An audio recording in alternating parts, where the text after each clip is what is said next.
All right, you're good to go when you're ready. Thank you.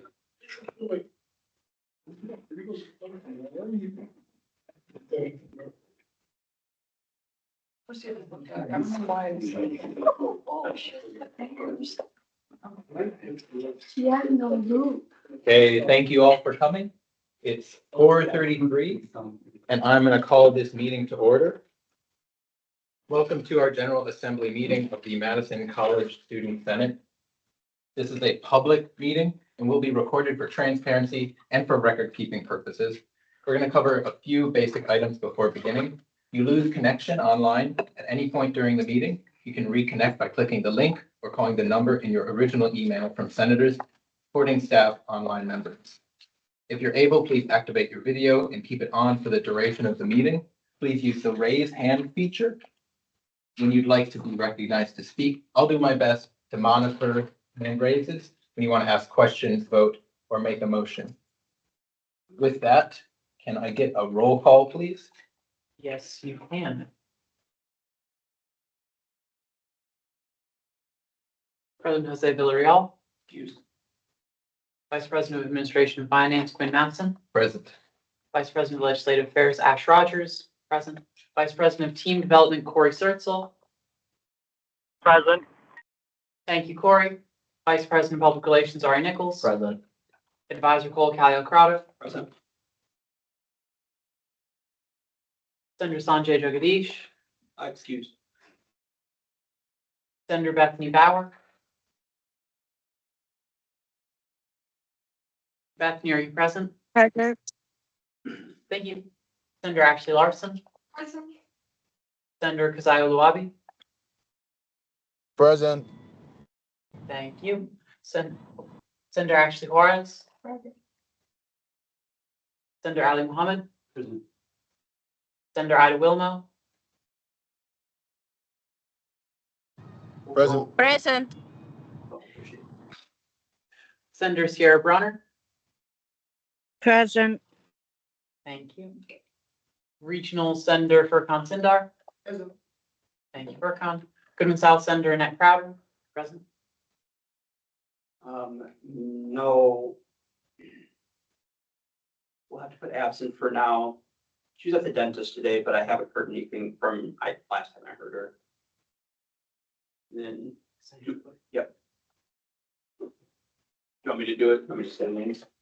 Okay, and then Senator Bhavani Nagaraj. Present. Cool. Yeah, that's it.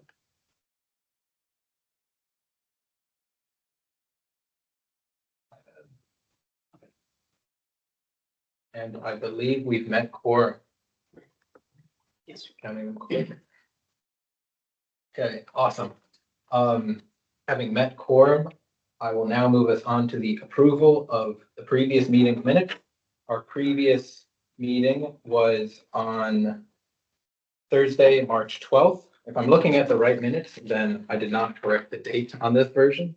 But this looks correct. We had public comment from Vanya Roca and Sylvia Ramirez. Sylvia Ramirez had limited time, but she talked to us about closing campuses for snow emergencies or other weather events and asked for input on how the process could be improved. We did a team building activity led by member of the team development committee, Senator Juarez. And then we moved on to a full suite of reports from standing committees, special committees. Oh, I'm sorry. This was a business only meeting, so we only had standing committees reporting. We then again reviewed bill number 004 under unfinished business. After lengthy discussion, we voted and passed bill number 004. Under new business, we read in bill number 005, Senate Media Coordinator. And then ended discussion on that. Added to the agenda was a general senator election. Senator Bhavani Nagaraj joins us here now. Glad to have you. And then we had a few announcements and adjournment at 6:27 p.m. Having reviewed the minutes, can I entertain a motion to approve them? The motion from Senator Ashley Larson and second from Vice President Rogers. We're in discussion. Anyone want to talk about it? As I said, I'm checking online for hands. Seeing none online. No one wants to make eye contact in person, so I would like to pass unanimous consent in 5, 4, 3, 2, 1. Motion is passed. These meeting minutes have been approved. Moving on to the reading and approval of this meeting agenda. After the approval of this agenda, we'll move on to public comments. We have Corey Christinger here, Vice President of Technology Services. Glad to have you here and looking forward to hearing what you have to share with us. We'll then have a team building activity led by Vice President Sertzel, disclosures and recusals. We now have a full suite of reports from standing committees, special and select, branch campuses, and shared governance councils. Under unfinished business, we'll again address bill number 005 and then read in resolution number 003, food prices on campus. Which I believe this is a clerical error that should be under new business if it has not been read in yet. Okay, thank you. I don't know if we need to amend that. We will, it's technically under the incorrect business, so you will need to amend it. Okay. After that, those are all our business items. We move on to non-business housekeeping and announcements, where we have a few regular announcements and adjournment. I would like to entertain a motion to approve this agenda with the noted clerical amendment of moving resolution 003 under new business. Senator Ashley Larson first and Senator Ashley Juarez second. Here in discussion. Any discussion on this motion to approve a amended agenda? Your neck crowd is. Corey. Oh, online. Corey Sertzel, you have the floor. Thank you. Just a quick comment. Obviously, I'm not in person. I won't be leading the team development activity for today. Ashley Juarez will be. Okay, thank you, Corey. And I personally am happy to see Team Development Committee stepping up and being more involved in team development activities. Anything else under discussion? Corey, you can speak again if your hand is supposed to be up. Otherwise, I'm going to assume that it's still up from your last comment. Seeing nothing else online and nothing in person. With that, I'd like to pass this motion by unanimous consent in 5, 4, 3, 2, 1. Motion is passed. Cool. So we move on to public comment. Corey, you can start talking. All right, I have a PowerPoint to go through just because it helps me keep on track. And we'll go through the technology services department. So I'm Corey Preisinger. I'm the Vice President of Technology Services. Go ahead and hit the next slide. Figured it's always good to start with a little bit about me and how I got here. I'm gonna try not to spend too much time on it because I've been doing this for about 30 years. I've been in information technology for roughly 30 years. I've been in the higher ed space for about 26. Everything from an engineer early in my career to cybersecurity. I spent a lot of time working in cybersecurity. I really feel like that work around cybersecurity helped me get on a leadership path where I've been here at Madison College for about 11 years. And I was the Chief Information Security Officer, Director of Information Security here after doing some cybersecurity engineering work as well. Cybersecurity, when I started, was kind of new, and so it helped me. I had to do a lot of education with people about what it was and what we needed to do within our organizations to keep our networks and assets secure.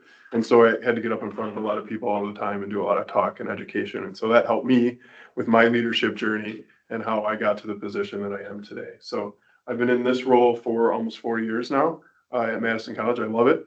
I love the college.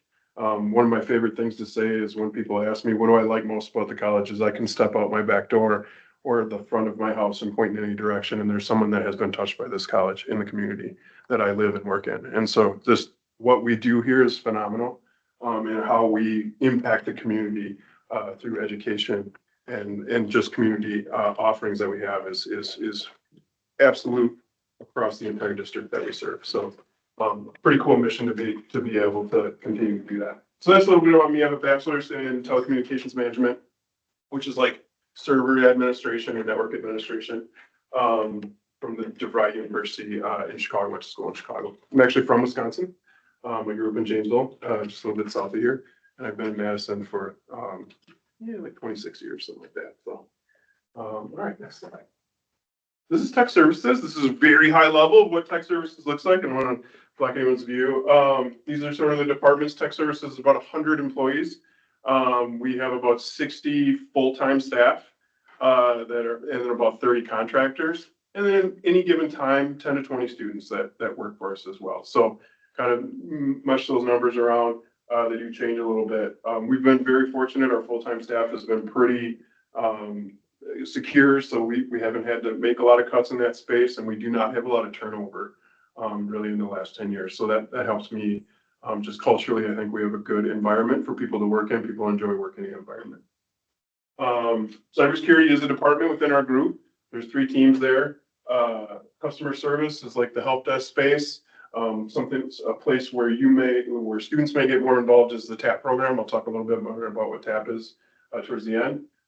Applications. So these are sort of the applications that you use day to day. So the LMS is a good example of the D2L Brightspace that everyone is now enjoying as a new LMS is run out of our department. I'll talk a little bit about our transition to Workday Student, which will replace the My Madison College Portal or PeopleSoft. So Workday is a big application that we also run. A lot of other comms kind of stuff comes out of that space, the website. So that's one of our bigger areas, is that applications development. We have a enterprise project management office. This is something that helps us facilitate projects as they come to us in IT. At any given time, we're managing about 40 projects. These are new initiatives that people want to do, new software. A lot of it is new software these days, new hardware that we're implementing across new networking equipment. Right now, we're going through and replacing all the wireless access points with new, fresh ones. They're probably 7 years old, and so we're trying to update those. Fun fact, there's about 700 wireless access points across the district that people connect to. So hopefully you're able to connect whenever you're on a Madison College campus. If you're not, please let us know and we'll try to get it fixed. But that project management office helps us facilitate all that work and coordinate all that work. And then infrastructure, like I just talked about with wireless. So we have networking, server, database administration, and desktop engineering, which kind of pushes all that software out to the endpoints across the college. I would say we have about 10,000 endpoints. So that's like desktop computers, lab machines, machines that employees have, tap machines. Most of the phones actually are connected to the network, which are included in that count. So we have quite a few assets that actually are being run on the overall network. Other kind of fun facts with the network, you can tell I'll talk a lot about cybersecurity, a lot about the network, because those are my 2 strong points from an IT perspective.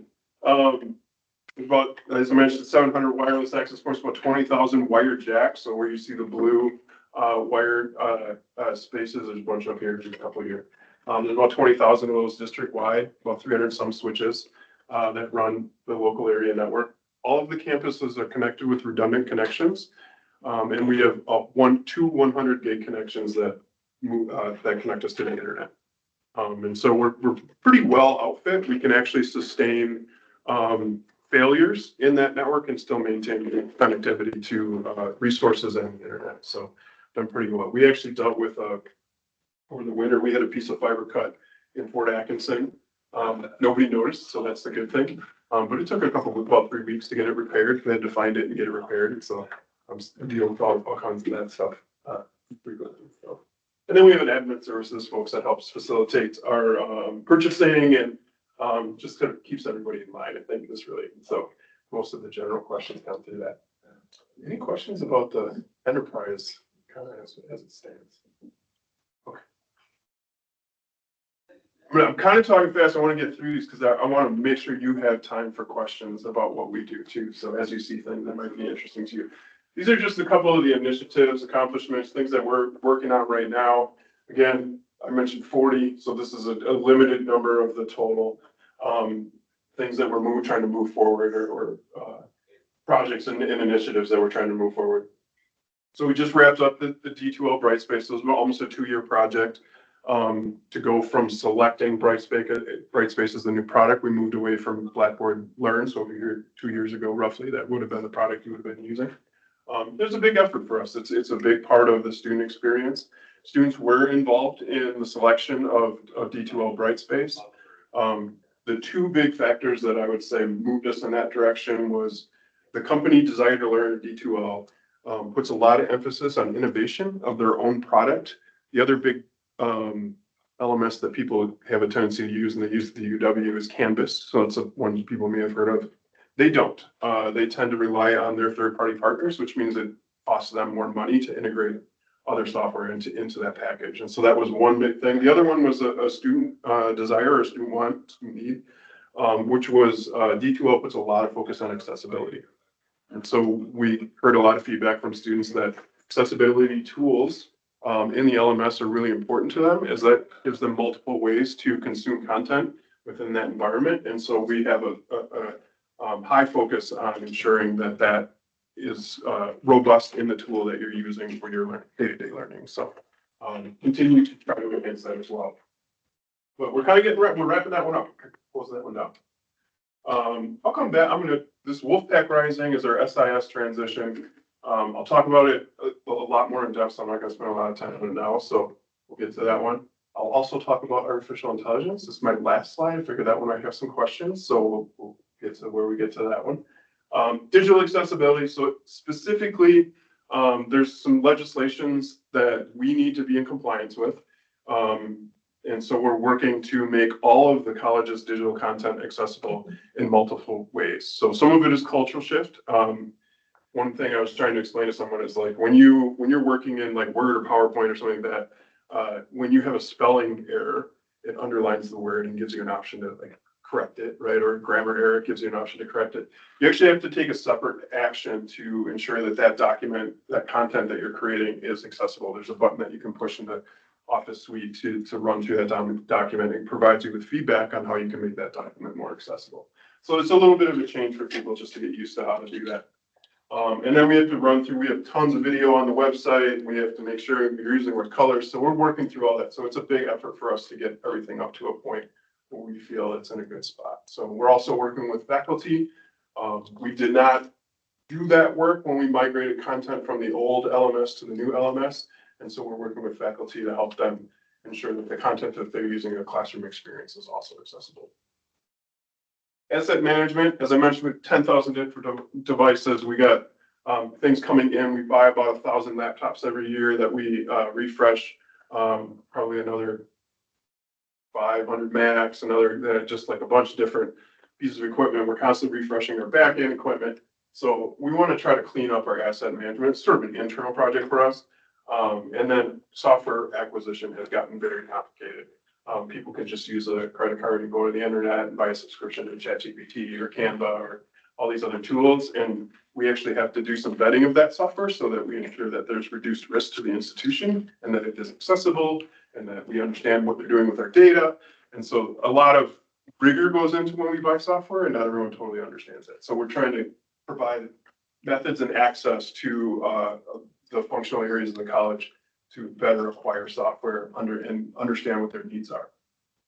We buy a lot of that sort of like individual subscription stuff, and then we buy large enterprise software like Blackboard or like D2L, for example. Security culture, I think we continue to work on security culture. So a couple of things that we do, we have a lot of like a focus for us is like digital literacy around security. So what does it mean to be secure as an individual working within the environment? A lot of that focuses on employees. We're always looking for ways to better engage students. The one thing that we do, I think Jesse was here too. So Jesse's our director of information security. So he probably came in and talked to you at one point. But one thing we do is we do phishing tests for students. Probably the first time students have seen that kind of test. And then if you don't pass, you get a little class you can take about what made it a phishing message. And so, we constantly are trying to advocate for what a good digital experience is, what good digital hygiene is. Goes back to that software evaluation to ensure that we're purchasing software that is secure and not putting your data and our data at risk. We're one of the terms that we use in IT right now is called modernization. When I started, like, you would buy servers and you install software in the servers and you connect to the servers, and now everything's in the cloud, which really sort of just means it's on the internet. And so modernization for a lot of institutions is taking those things that you run on hardware that you purchase and you put in a room and moving them to internet services. And that's really what the idea of modernization is. By doing that, oftentimes when you're using large enterprise products, you have to really look at your business process. So things have to change about how people use that software. OneDrive is not so much. Really what that is, cloud storage, trying to move from on-prem storage, which is a little more constricted to a cloud storage solution through Microsoft. So it's been an ongoing project. And then I'll talk a little bit about Tapas. I have a slide on it. So just a few things I'm working on. Wolfpack Rising. Does anybody know what Wolfpack Rising is? Okay. So we have a student information system. It's called an ERP, Enterprise Resource Planning System, HR system, finance system, things that run operations here at the college. The student information system is really running operations related to the student's journey here at the college, where your student record is, where your grades go, it's where you get your transcript from, it's how you apply to the college. This is the single system that does that. Today, that's PeopleSoft. Like I mentioned, it's installed on servers that we run in a data center. And we're moving to Workday Student. So some of you may have interacted with Workday through the HR finance system. We've had Workday as a platform for about 10 years here. Their student product is about 10 years old. I would say it's just now in the last couple of years, kind of more ready for prime time. This is a huge transition for us. It's massive. It's really all of the processes associated with, again, that student journey here. So from application to graduation, it all happens in the student information system. Big, huge team. This is a $15 million project. It's the most expensive project I've been involved in here. It's about a 3-year front to back project. We're about halfway through it. We're almost done with configuring the new system. So loading data from the old system to the new system and setting it up. We have a partner. The partner is Cognizant. A big chunk of that 15 million is going to Cognizant as that partner. If I had to guess from our side between IT and functional, we're probably pushing almost 100 people that are working on this project to transition to this system. So huge effort. What did the students get out of this? First of all, it's easier to navigate. It's mobile friendly, where our current system is not necessarily. I think better guidance for how to do things in the system, like financial aid, apply, read transcripts, academic planning. So there's more guidance to how that happens, and you can provide content within the system that teaches students like a pathway. So hopefully more self-service. And then academic planning is another one. So a big selling point with Workday is reorganizing our curricular structure, our academic structure, and be able to present students with, like, here's what you've taken, here's what you need to take, here's your map, here's how you get to the end game. It's much more visual and much more easy to run scenarios. And so we're hoping that helps the advising team, but just this overall student experience, and you can do some of that the self-service way. So that's kind of the first step. One more slide. Here's a timeline. This is provided by Cognizant, so this is our partner timeline. So you get this red line is where we're at, and kind of see where we started. We actually started a little bit before this because we did a lot of deliberating on what we needed to do or wanted to do. So we're in the third work set. Work sets are actually where the configuration is happening. And we're starting to actually see functionality now. So through this first part of the project, we really didn't see a whole lot of what was going on, but now we're really starting to see how the look and feel of what it's going to be like to live in Workday. The last part is really getting that academic planning, that curricular map set up. And then we move into the summer, we'll move into a testing phase. Where students may actually start to see is this initial move to production. Students that will be applying for their next semester or registering for their next semester, that's when it'll happen there. It is worth noting between that initial move to production and the second move to production, some students may be operating in both systems depending on what they're trying to do. In spring of 2027, we will have that second move to production and we will be fully on Workday. So that's kind of the plan. So within one academic year, we'll transition. For students, I think it'll be fairly easy to understand and navigate. I think that time period where we have to manage two systems will be a little difficult. Stabilization as we get into the next part is sort of us identifying gaps and trying to fill those gaps. So some things will get not automated. We have to re-automate. Some things will not work the same. We have to relearn how to do them. So that first academic year where we're in full production, I think will be a little hairy on our side, but the student experience should be a little bit better than it is today, I hope. Excellent. Go through this pretty quickly. This is a famous graphic we use in the Workday Wolfpack Rising project to try to articulate what we're doing. So essentially, it's kind of like building a house. We really started from scratch. You start from a shell of a system with no data in it, and you start to build those pieces. In terms of our house building, we're right here. And so sometimes people will like, why can't we see how it works? They kind of ask these questions like, we really want to see the system. Well, there's just not enough information in the system to actually for you to see how it would work quite yet. I think as we get into some of the a little further down in another month or so, that'll be much more evident. So it'll be much easier to see how the system works.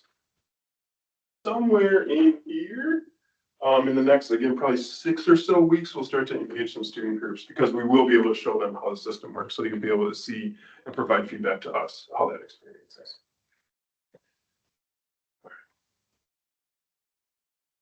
Again, just bring up, you did have Jesse in here, so probably don't have to do a whole lot of this. It's worth noting, we do face risk, we do face threats from the world. Currently, we have seen an increase in phishing attacks. Do our best to remediate those as they come in. Phishing is really the number one thing that we see. Most of the time, they're trying to get information. They're trying to use the system to their advantage, trying to commit financial aid fraud. We're putting a new system in place called Socure to help do identity verification when your information doesn't match what we think it should match or what they think it should match. That'll move over to Workday as well. But that's really kind of what we see from a cybersecurity standpoint. And then we have not seen ransomware typically. Knock on wood, that can be very disruptive to an organization if you get all of your systems encrypted. And then we spend a lot of time in compliance in that space too. So as regulations change at the federal level, we continue to try to keep up with that and make sure that we're in compliance so that we can distribute things. Tap. Anybody use a tap machine? We got about 4,000 machines in tap. We started the program during the pandemic. Machines are starting to get a little old, I think, for some people. So we're trying to figure out kind of next steps where to go with tap. Right now, if you're taking credit here, you can apply to get a tap machine. If we have one in inventory, we'll get it to you. If we don't, we will put you on a list, and when we get one, you'll get notified. The loaner machine, you can use it to help you with school. We ask for them back typically in the summertime if you're not taking summer classes so that we can get them cleaned up, refreshed, and move back out. So far, it's been pretty popular. We also have hotspots as part of that. So we have kind of a cool deal where we own some radio frequency that we lease to T-Mobile. And T-Mobile actually gives us this like 1,500 hotspots. And so we pay for the hotspots. We don't pay for a monthly fee on it, which is kind of a cool factor of the agreement that we have. Through the shared governance system that we have here at the college, we have an IT council. And one of the things I'd like the IT council to take a look at, because we have been having some issues with older machines and just repairs and all this kind of working, is maybe starting to take a look at a little bit more rigor around how TAP is run and how it's funded.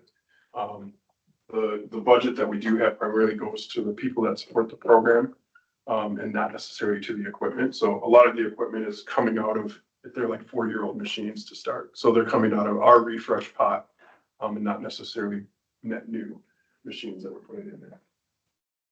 Any questions about tab? All right, next.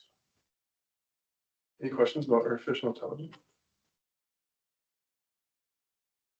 So we are working, we do have access to the one tool that we have access to today from a large language model perspective is Microsoft's Copilot. It is in Teams. You can go to copilot.microsoft.com, use your student username and password to log in. And it's the typical back and forth like chat iteration tool that's available, similar to ChatGPT. Microsoft does ride on the ChatGPT LLM. That's what they use in the background. They have their own guardrails around it. So most of the time people are like, I don't like Copilot, because it has like restrictions that don't make sense. It is not as easy or fluid to use sometimes as some of the other ones. But for the most part can get the job done for what you're trying to use it for. We have sporadic tool use, probably somewhere around 50 ChatGPT licenses. I got a request for an Anthropic license. People definitely use it like personally, sort of that bleeds in between work and school sometimes. We expect to see an uptick in this as we move forward. We don't really have like a college-wide strategy for how we're addressing it. I've been working with the academic affairs area to try to put some guardrails, guidelines around how it's used in the classroom, really trying to leave that up to faculty. We've given them options for how to do that. We currently do not have like a tool to detect if you've used an LLM to create content for your class, whether or not you were or weren't supposed to. That's in discussion. Don't know if we'll move forward with it. They don't work real well when it comes to AI. They work a little bit better when it comes to plagiarism. So that's something we're thinking about. What we've been trying to do is work with different experts at the college to help train faculty how to recognize if content has been created through an AI tool, if they do not want it in their classroom. So again, this is almost more of a student to faculty discussion than it is like kind of an enterprise discussion at this point. And we have a lot of training for faculty on how to incorporate AI tools into the classroom. There's a lot of pressure from the outside, outside of the college industry-wide, to get students AI literate as they navigate the world. It's definitely gonna make an impact. We've been doing a lot of conferences, trying to get a lot of learning. We just hosted an AI summit where we brought some experts in to talk about kind of what the direction is. It's fascinating, but it's also scary. It's a little disruptive. It's probably one of the most disruptive technologies in my career that I've seen. I had someone talk about, like, I was like, when I was in high school, I think we had like a couple computers that were connected to the internet, right? Like, and one of the, like, we had a little bit as an IT professional, you had some time to adjust to it because we didn't have like these blue jacks in the walls yet. Right, so the buildings didn't have that wiring, so there was no way to actually connect it until you got the wiring in. So that you had this time. The other sort of disruption that we've had is our phones, right? It was disruptive, especially people who went through the process, like went through it.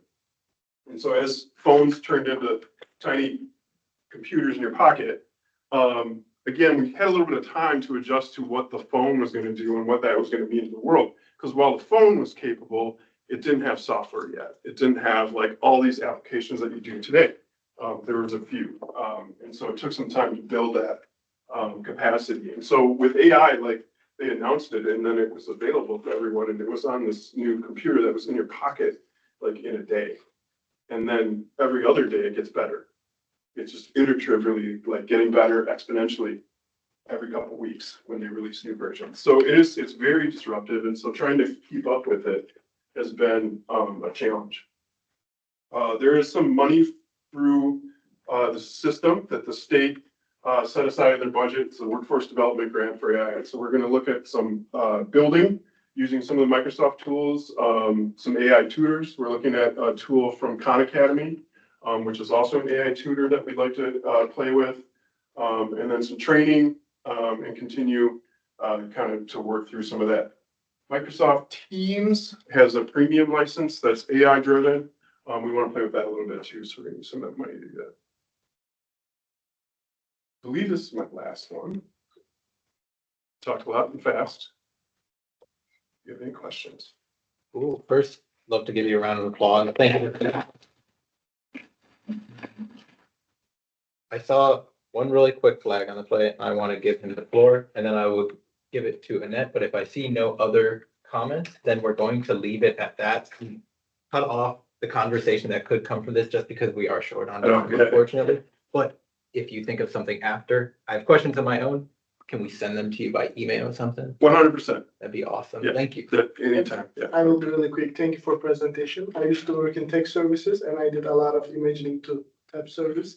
So I just want to tell this, you talk about, when we talk about AI, you mentioned that some teachers maybe don't want in their class use AI. And so you guys are working together to decide. I don't think this is a decision teachers can take alone. No. Because some teachers, they are giving same class for 10 years, same project for 10 years. And when you are doing with AI, it's just 5 minutes, they don't like it for sure. And I don't think teachers can be neutral about it. But the reality, industry want us to use AI. Mhm. So if we are not use AI, we will be in the very, very behind the race. So I believe if we can also integrate the students to this discussion you are doing with the teachers about AI, it will be so beneficial. That's a suggestion. One, thank you for that. And one of the kind of next steps that we want to take is building out a community of practice here at the college with both faculty, students, like getting that feedback for how people are using it. One of it's like, to me, in a lot of ways, it's like a tool without a problem to solve, right? Like it can do so much stuff. There's a lot that it can do, but when we buy like the learning management system, it's here to be a learning management system. It doesn't have like immense amount of capabilities that go beyond it serving content to students through a digital platform. So that's one of the issues, but I agree. Like I think, and where we probably have the biggest issue with faculty and how they want to use it in the classroom is traditional coursework, like English and math, right? These are things that are hard to get faculty to buy into using AI tools because it doesn't really facilitate the learning process if you're just plugging it into the tool and getting an answer out. So that's more of an assessment piece, like how do we assess that people have learned the content even though they have access to these tools? Thank you for answer. Yeah. And we're going to Annette. Senator Crowder, you have the floor. Thank you. So I wanted to find out if there is a system that's set up in place to check and make sure that faculty is using the different using Brightspace.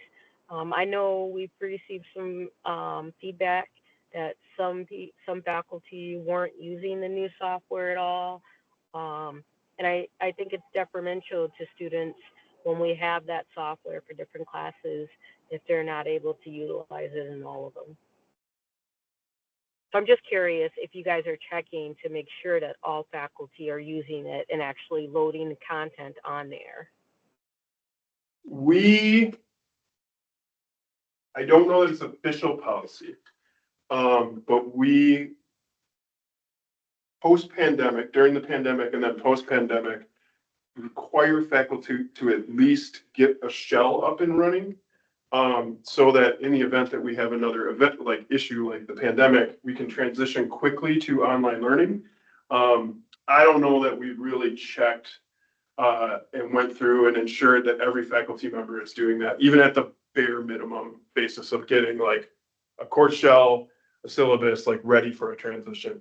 So I don't think there's a system in place in that to actually check those things. I think we just ask faculty to do it and don't necessarily have like a way to say, hey, like go back and actually look.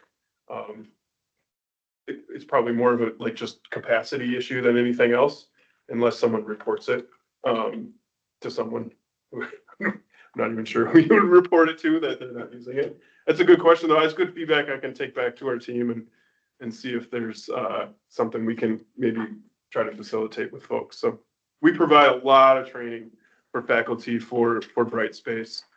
We provided a lot of on-ramp training for faculty for Brightspace. We have a training arm for faculty specifically And a lot of what they do is help them with their digital tools, especially learning management system. Awesome. Thank you for taking all our feedback, and thanks to the senators who provided. Sorry, we're gonna have to move on to the next item, but appreciate your time, Corey. Yeah, absolutely. Thank you so much for having me. Always willing to come back if you want to do more. You can email me directly with questions or feel free to funnel them through Cole and get them to me as well. So, and we'll get you out. If you want to talk to someone else from tech services too, I know Jesse's really interesting because he's a security guy. But there's a lot of other stuff going on too. So we can always get someone else here. Okay, cool. Enjoy your evening. Thank you again. Yeah. Appreciate it. That is our only public comment. So we're moving on to a team building activity that Vice President Thurzel informed us earlier will be led by Senator Juarez today. Yay. Okay, guys, I thought we could do telephone. So, I don't know. Yay, Cole, you wanna participate? Oh, I gotta go to the bathroom, but I will participate. Okay. Okay, I'll start. Okay, let's go. Yeah, you gotta, Wait, you gotta do we take, wanna stand? oh, I'm standing to plug in my laptop. You So- can stand. Why are you faking? Yeah, I was gonna say, how do we do it with the online people? See, well, I was also thinking charades like what we did last time, but I don't know, repetitive. Well, how do you think we could do, could they just whisper very quietly? Teams? I don't know if that would work. Trying to think of something that you could do.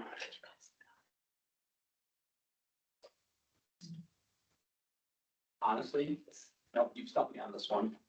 I'll be honest with you. Well, I have a game. My game. Yeah. Alright. Let me do it.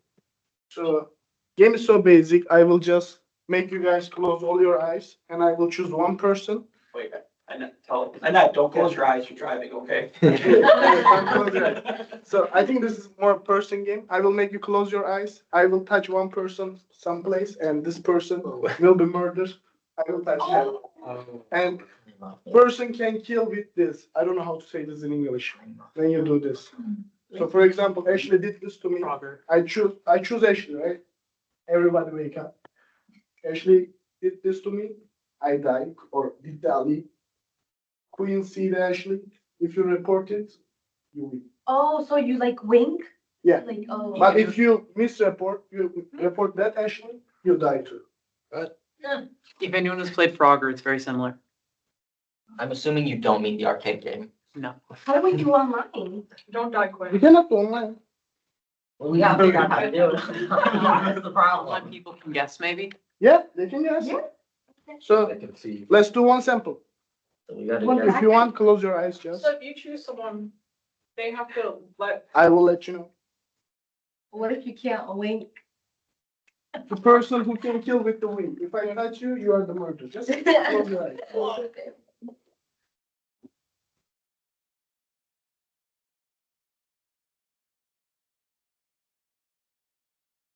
I touch the person. Everybody can open their eyes. So when the murderer wink you and kill you, don't tell right away so other people cannot understand. So now we should report the one who's been killed. If it wink you, you die. You cannot report. Oh. If you see person winking somebody, you can report. I saw. Yeah. I saw Ash. So- Winking to Ashley. So it wasn't Ash. Okay, You die. do you die? Yeah. If Oh, you well, I just misreport, died, actually. Me too. Do I act or? You're the only person that looked at Ashley right, or yeah, Ashley reported that she was dead. so you four only alive. Oh, she left. That's wild. Oh my goodness. You said Ari because I cannot Yeah. see Ari's face. True. It is Ari? Yeah, I was just silent the whole round. No, I was. No. I'm bro, sorry. that's This is first. just an easy Well, he game. also- Okay. I went to all three of you. I was just silent. You guys, the entire time I was just waiting. Every time you made eye contact, I sent it. Yeah. So let's play one more round and now you guys know. I am choosing Oh, sorry. the person can. Everybody.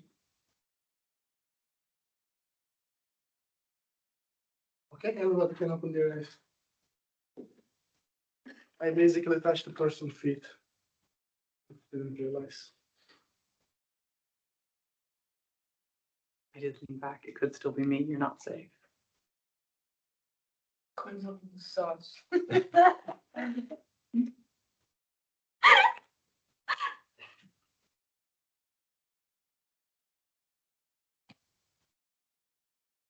He's actually staring at me. I'm sorry. Which one? That one. The one staring at me. I just died, Joe. Oh, I keep getting murdered up in Wait, I here. have a guess. Is it Ash? No, you don't. Okay. Sorry. Just wanted to call you out. I'm sorry, For Keith. I'm pointing the sorry. finger. Oh. I'm sorry. Is it Ashley? Yeah, it is. Guys, I've been trying. That's the game, guys. I watched you slowly lean back and I was like. And why you need to do like that? You're doing both eyes. Every time she's like, she can do like this, right? She's not doing like this, she's doing like this. Like basically showing through. Okay, in fairness, She's it took us to be in there. 5 minutes to catch up. So Oh, one more time, okay. I wouldn't go. last one, then well, that's one.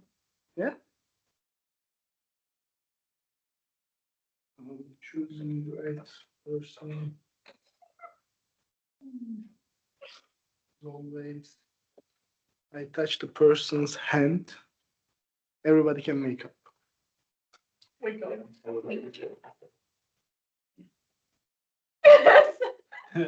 That's Ashley. No, no, you're dead.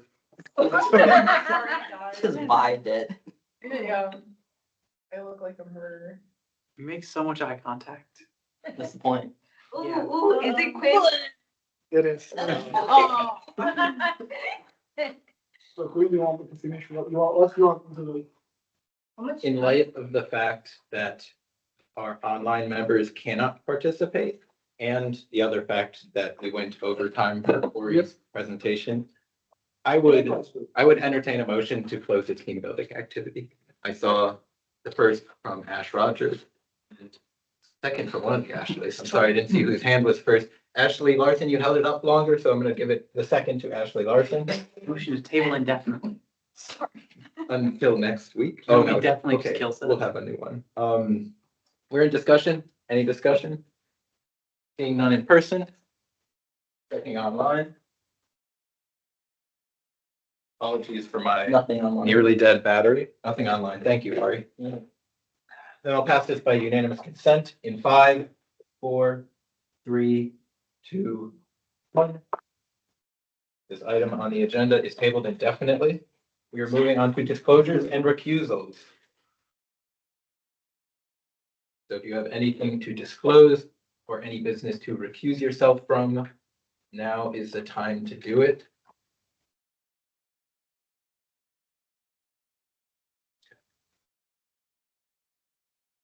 Awkward silence is an indispensable part of democracy.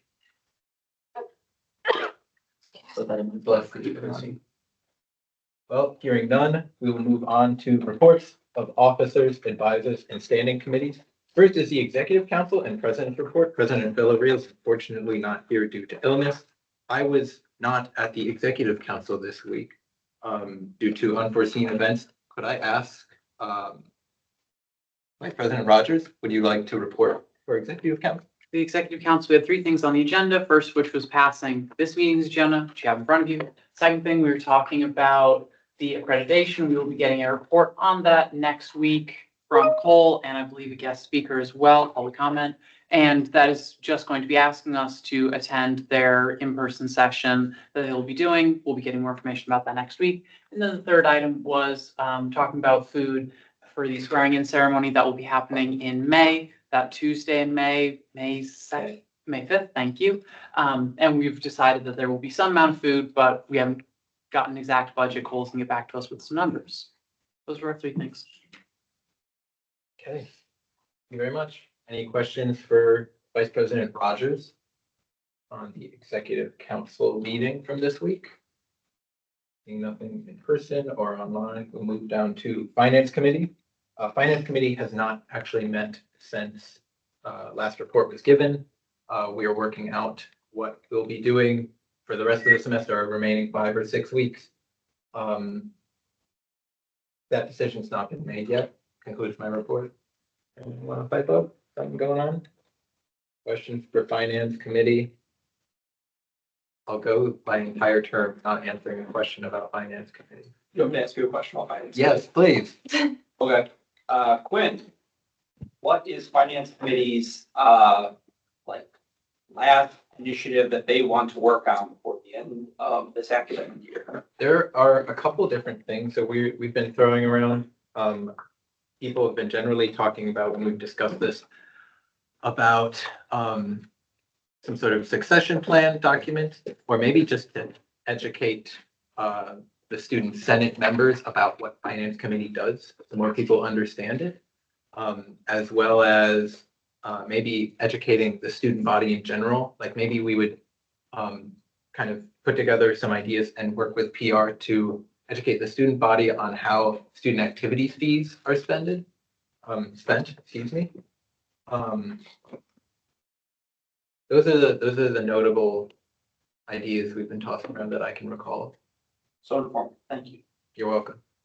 If there are no other questions, discussion? Yes. I have a question. What's your question? How is the finance committee transition document coming along? Swimmingly. Great. Thank you. Any more discussion? Questions for finance committee? I have none online. I have none in person. Then we will move on to rules and legislative affairs committee. Vice President Rogers, you're up again. We did not really have a meeting because we did not meet quorum for our meeting. Shout out to all of the committee members. Please attend your standing committees. We have just about 2 weeks left of like actual committee work where we're getting stuff done. Please put in the next 2 weeks of work and then things calm down. We just need a little bit more time for those standing committees.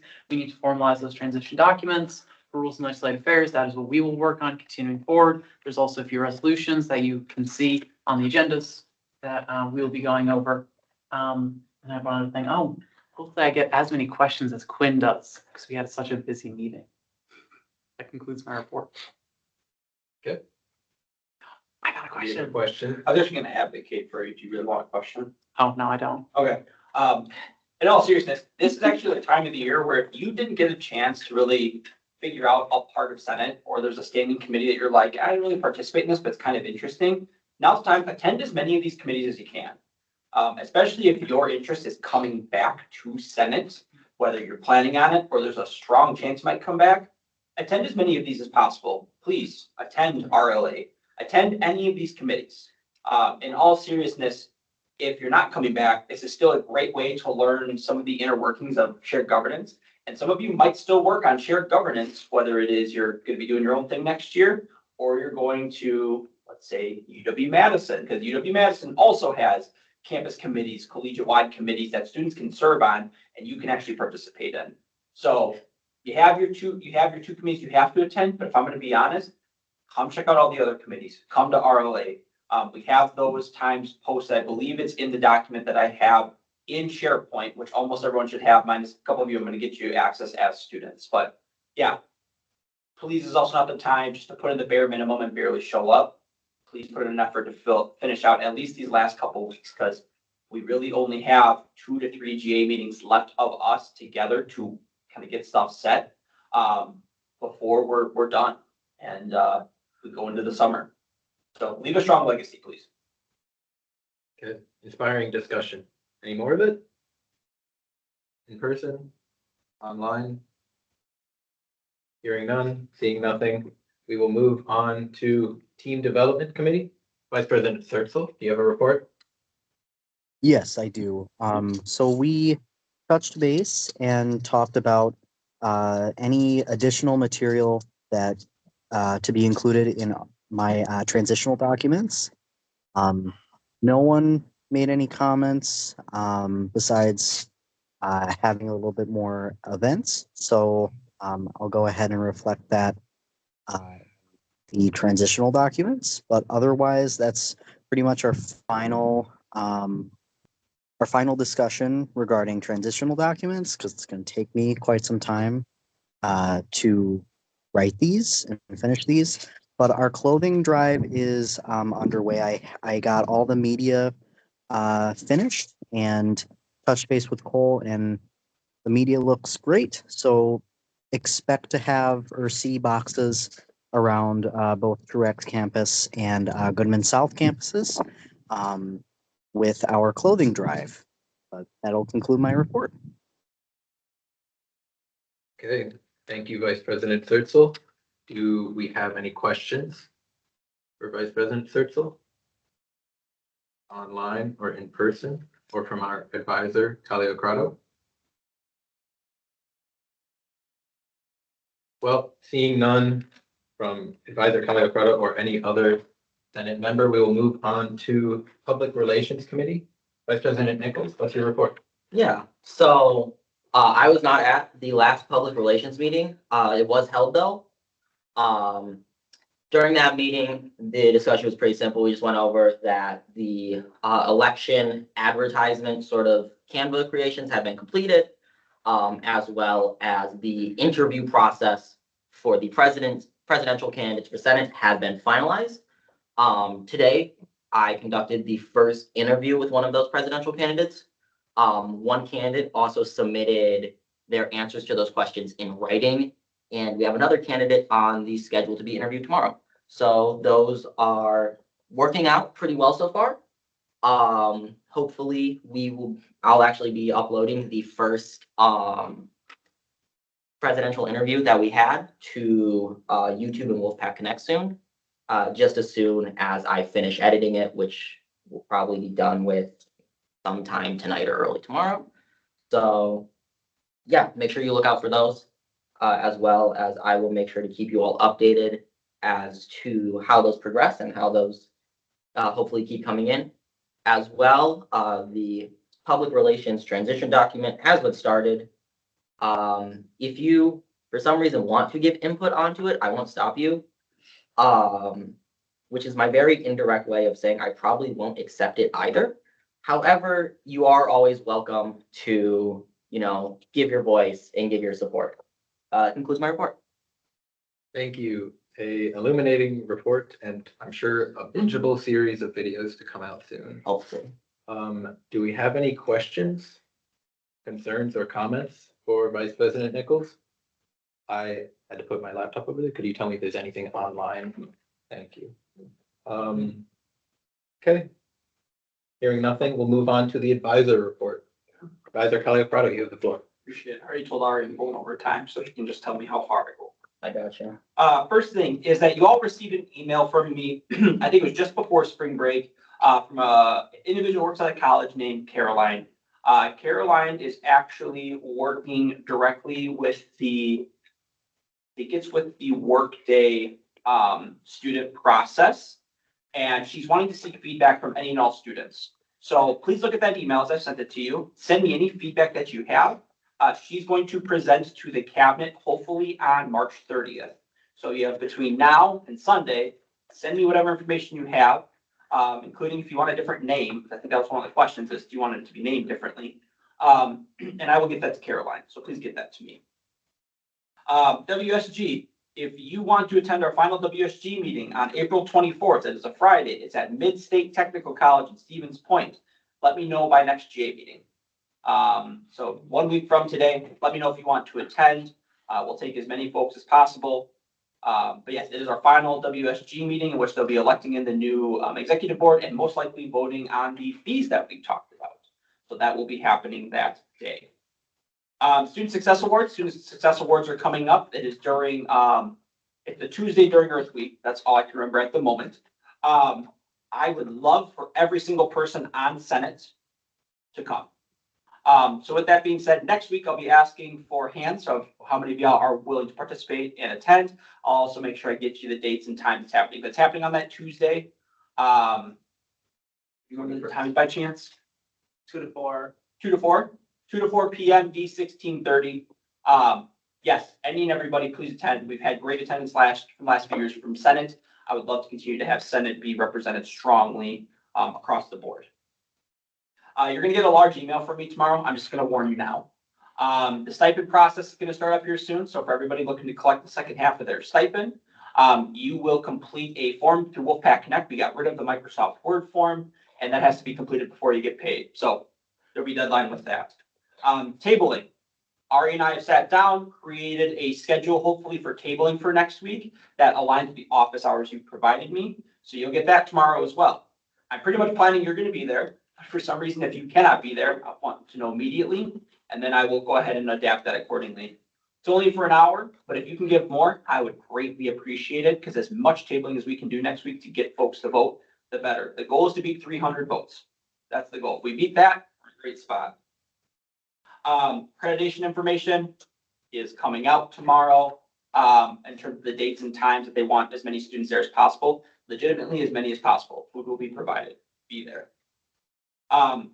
Lastly, second to last thing is Watertown. So you heard from me that they're looking for assistance on April 15th. It is a Wednesday, I believe, at the Watertown campus for the campus healthcare showcase that they have there every year. I have been told there's anywhere from 6 to as many as 18 high schools that could be attending this healthcare showcase, talking about all the upcoming opportunities, because Watertown's campus is really, really in the center of all of that. If you can give some time, we'll count it as office hours. If you're paid hourly, you can probably get paid for your time there as well. But they're wanting as many people to help out as possible. Dates and times will be in that email lastly, so that you're able to choose to attend if you want to. And my final thing, Ari, how much am I over so far? Only by 50 seconds. All right, we're gonna probably push that to $1.50. Next week is elections. You've heard my talk before, and I'm gonna say it again, I'm gonna be dead serious with it. None of you should be tampering in any way, shape, or form with our elections next week. Your sole goal is getting as many people as possible to vote. That's it. We have people who currently serve on Senate that are running again. I've had conversations with them, but I'll put it out to all of you. Your job is to not advocate for yourself or for another person. Your job is solely, unless you're running, you can do that separately. Next week when you're tabling, next week when someone talks to you on behalf of the Senate, they said, oh, really, we can vote? Your goal is to get them to vote. If you do something separately on your own that's not involved with Senate for campaigning, it's fine, because everybody who is running was given a different email today of what is allowed. But do not put us in a situation in which we have to compromise the integrity of this election or me having to remove people, because I will remove people. Please, please, please, let's make sure that we get the word out as far as possible. Marketing has done, public relations has done a lot of marketing to get this stuff set.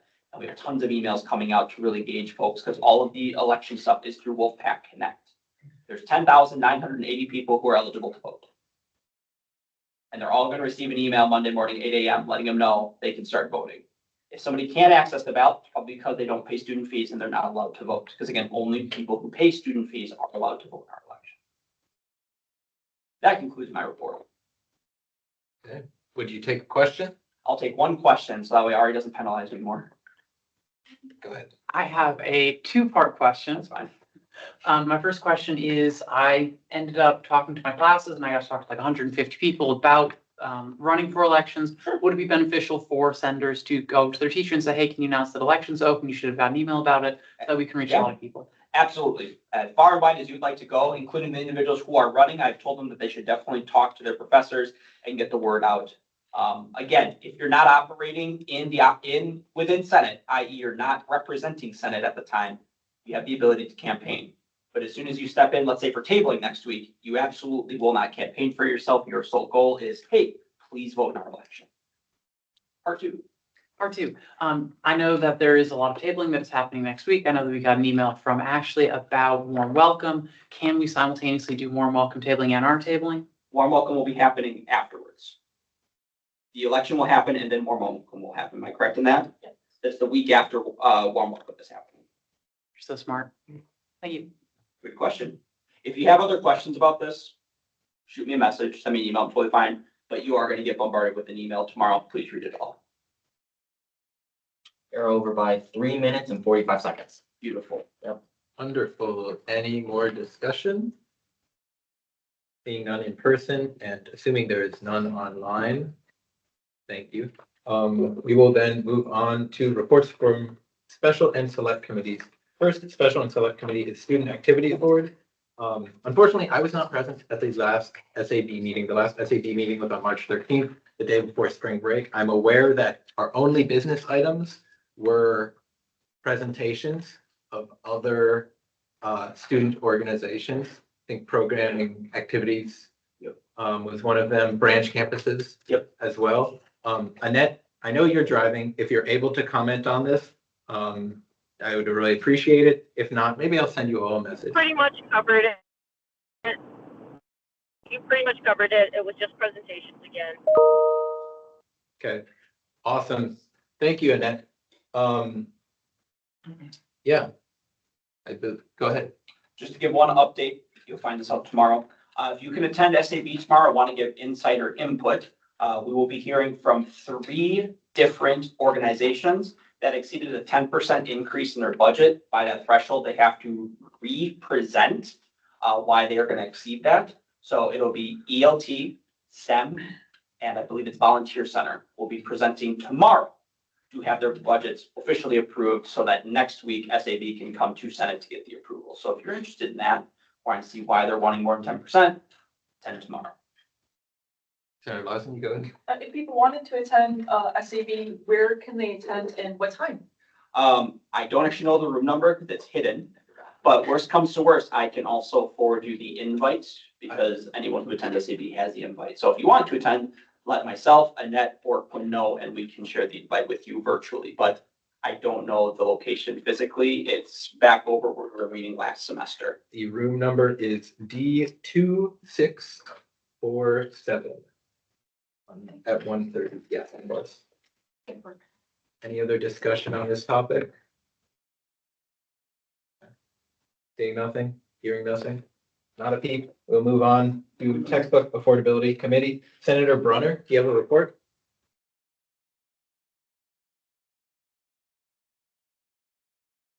No report. We meet next week. Okay, meeting next week. Awesome. Looking forward to it. Thank you, Senator Brunner. Moving on to International Student Affairs Committee, everyone's favorite committee. Senator Sindar, you have the floor.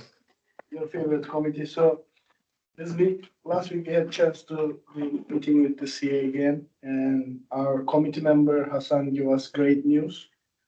But this is not only our achievement or Hassan achievement, also of 64th Senate and the actual 63rd Senate achievement too. So finally we have halal food.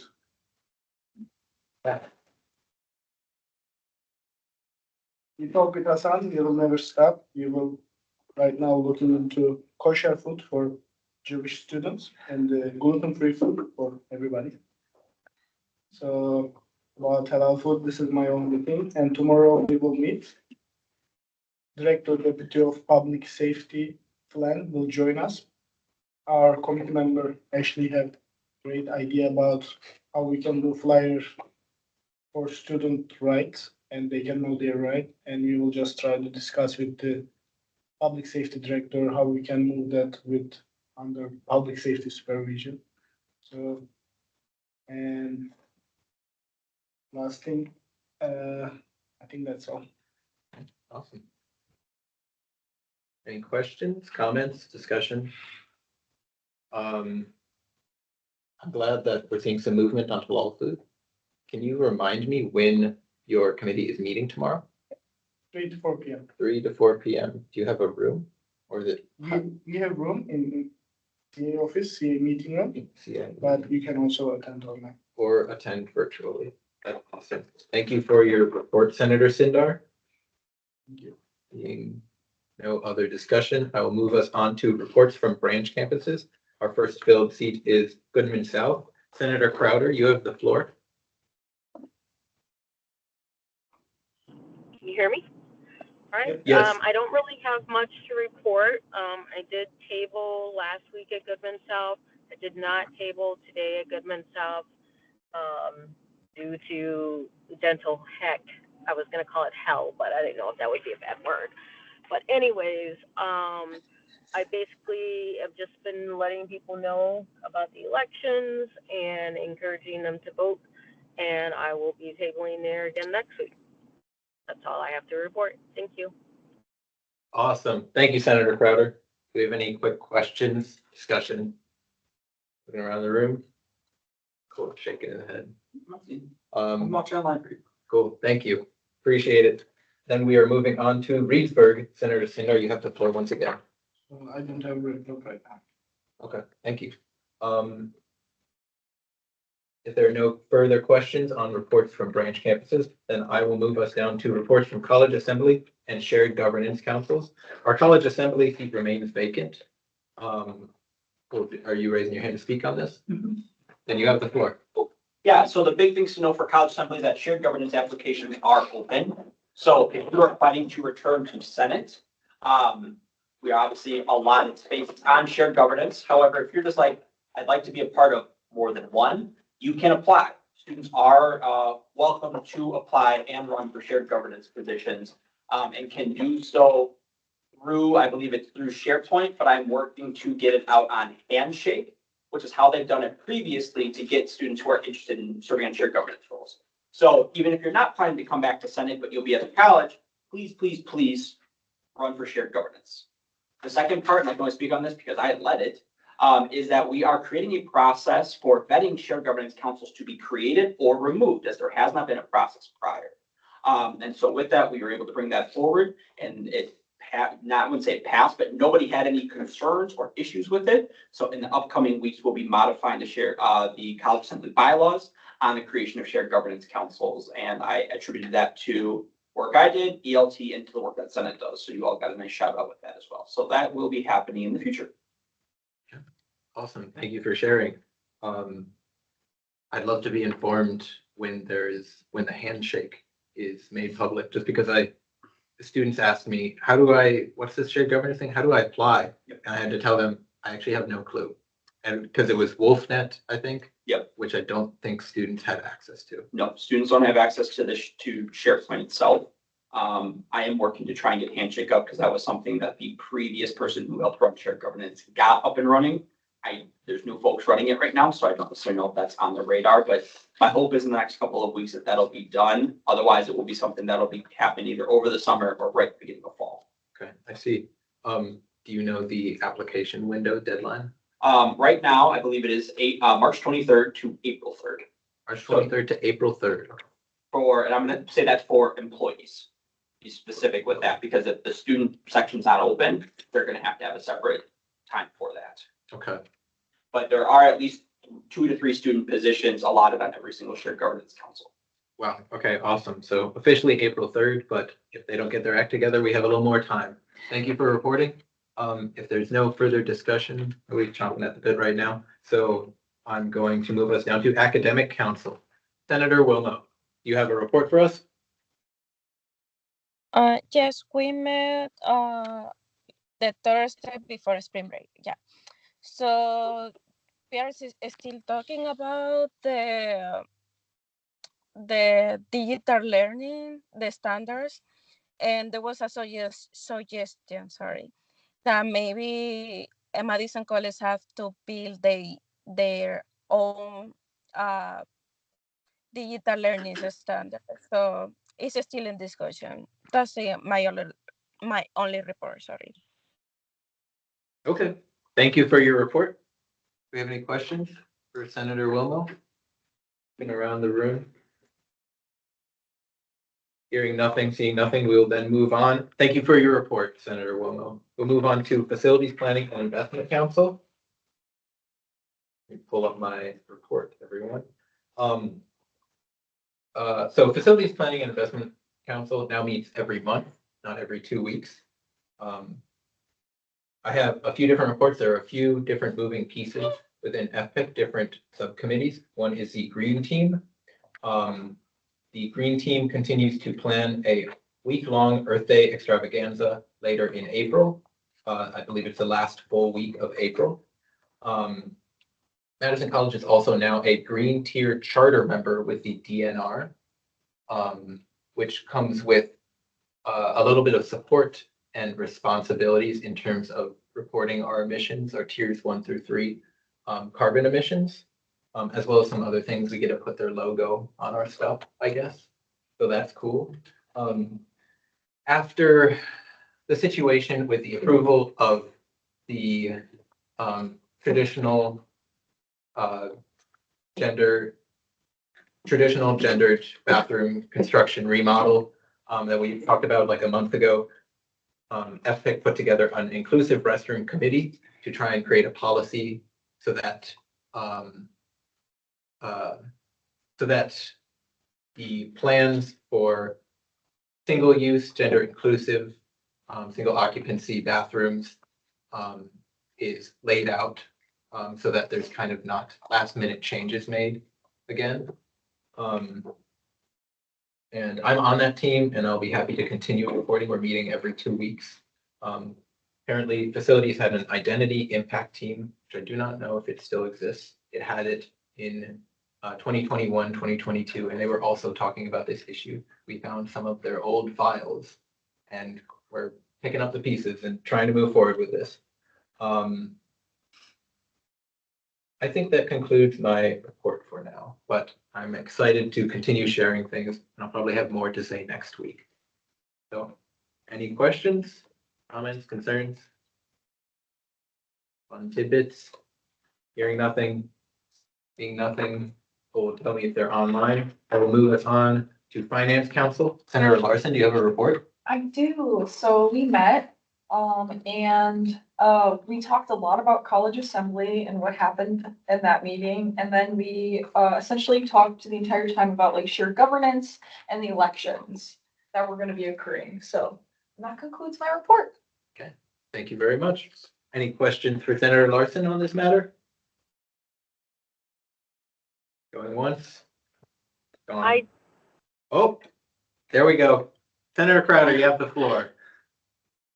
I'm just kind of curious, does finance committee talk about like how much is in their budget for staff? You know how in SAB we're allocating XYZ, do they talk about that at all? Like they haven't talked about it recently because I think Corey White, who's in charge of the budget, is still kind of putting it together, but they haven't released any of the numbers of what that looks like yet. But I can always ask if you'd like to know. I'm just kind of curious because of with the student activity fees with XYZ going towards different positions. I don't know if it's something that it's necessary, but curiosity. So if you're able to slyly find out, great, but I don't want to cause an uproar. I got you. Thanks, Annette. Thank you. Ooh. Any other comments?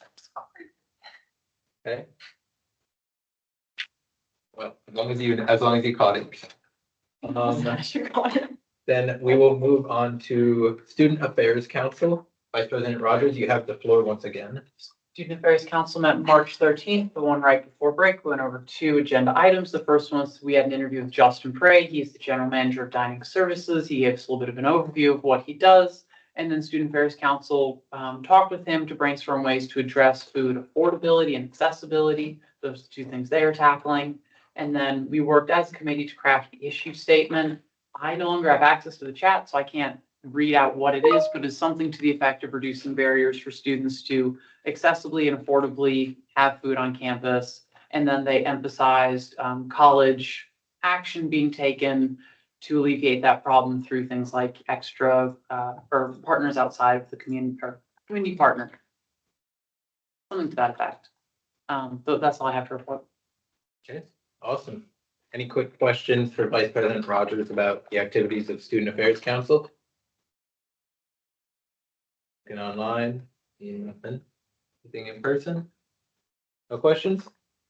Oh, and that's got a hand up again. Okay, thank you, Cole. Senator Crowder, you have the floor again. Do you know if they're gonna look at all at the possibility of having food trucks come on campus more regular? Or is that something that could be brought up to them? I don't know if they're the appropriate people, but if we were talking about food affordability.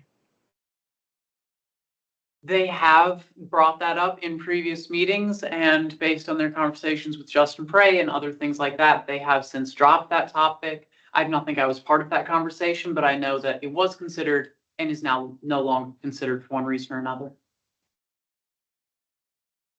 Okay.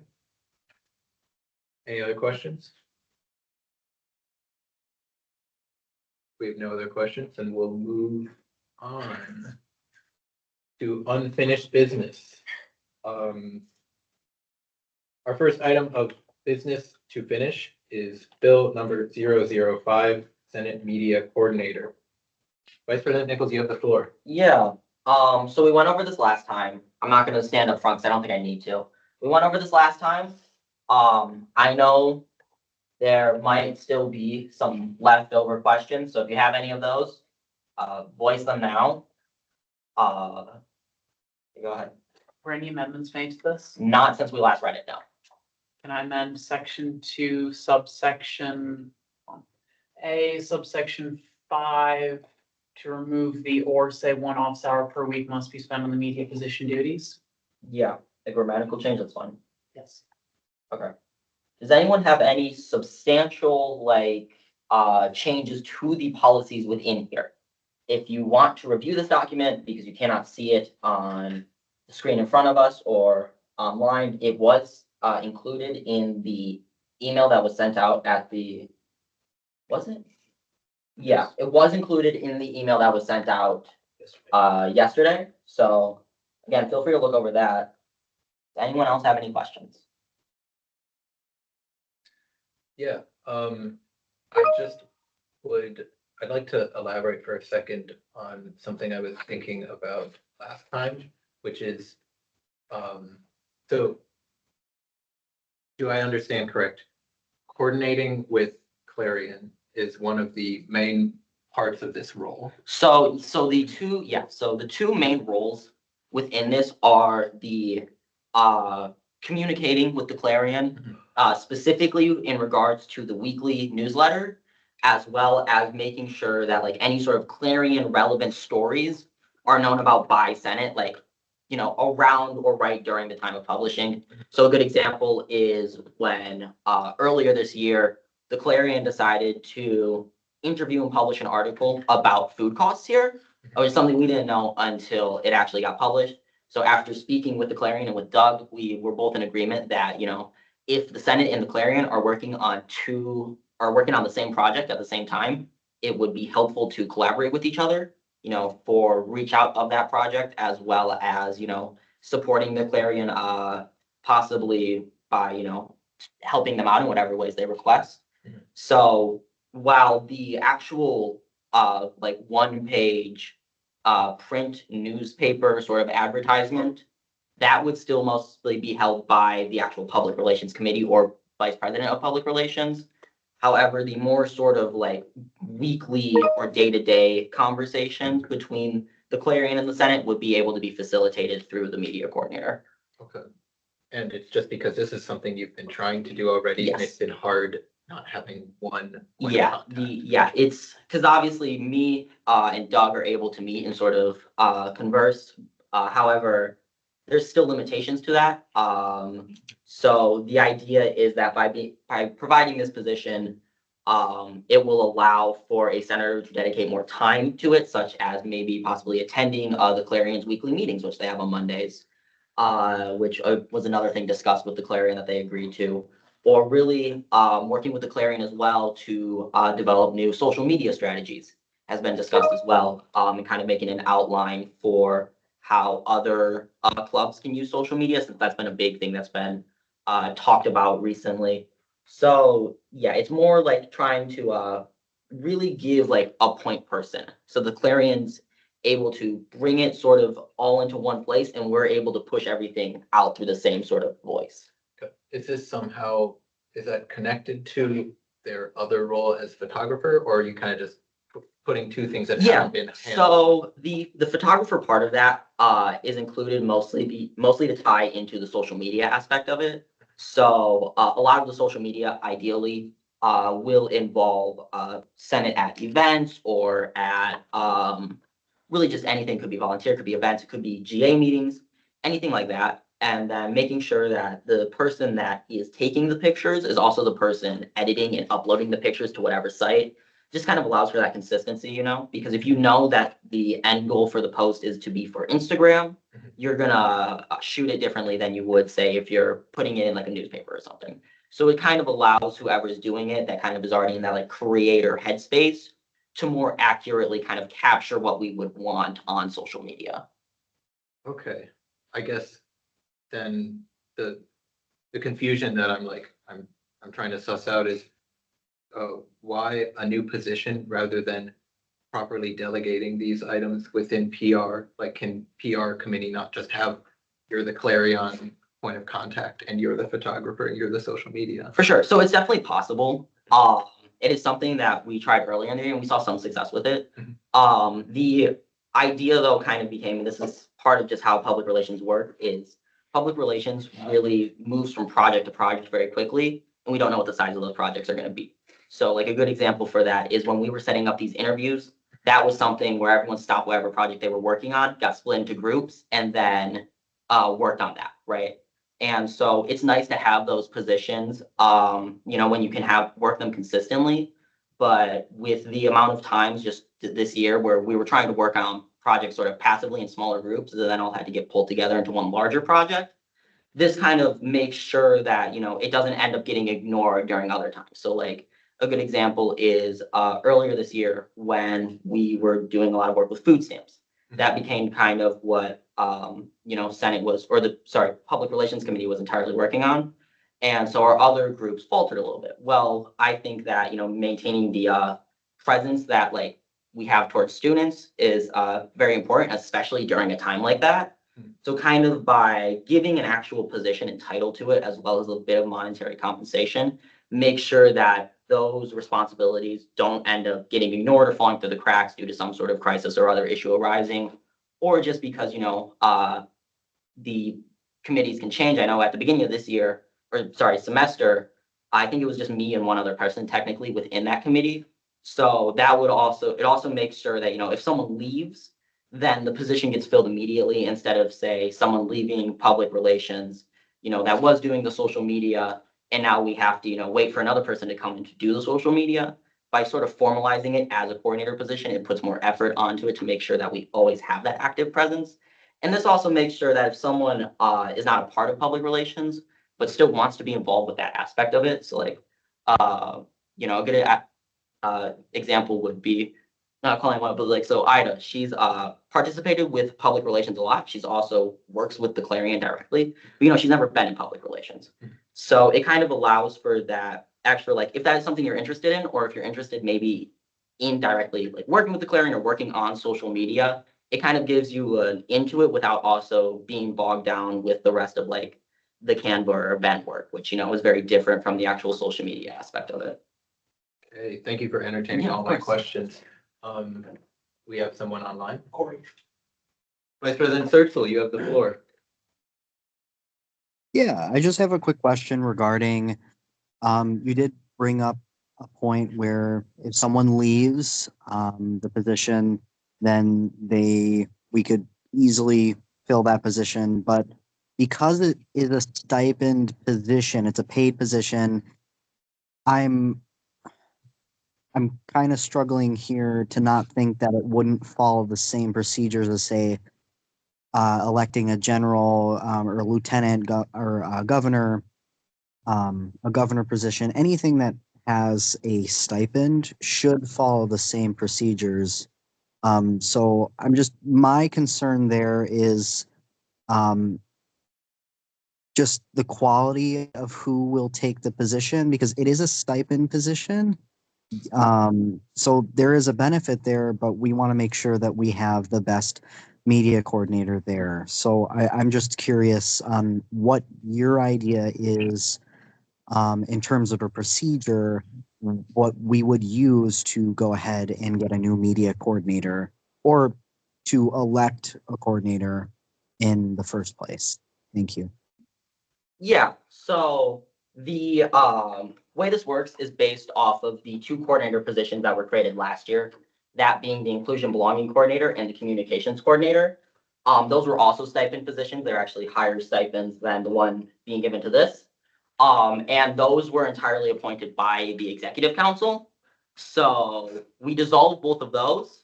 And this would then use the same system that we did use when we appointed those earlier within this year. Okay. Seeing no other hands, other flags on the place, so Vice President Circle, you have a follow-up. Yeah, I do. I just wanted to clarify. So both positions, so both the belonging and inclusion, oh my goodness, belonging and inclusion coordinator and the communications coordinator have been both dissolved. Yeah, so that was a part of the, what did we call it? Bylaw revision. The bylaw revisions. That was a part of when we did that big overview and changed, a large part of the bylaws. That was one of the things we removed.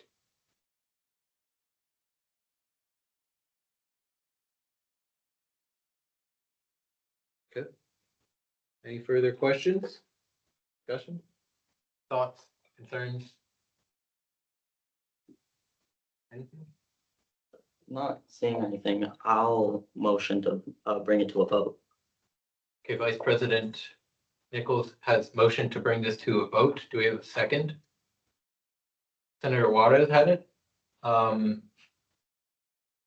Do you have any discussion? do we have discussion? About the vote itself. Discussion about the vote itself. Yes. Thank you. This is a time where if you don't believe you should go to a vote, this is the time to make that known. But otherwise, once we move through discussion, we would move to just a roll call vote. Okay.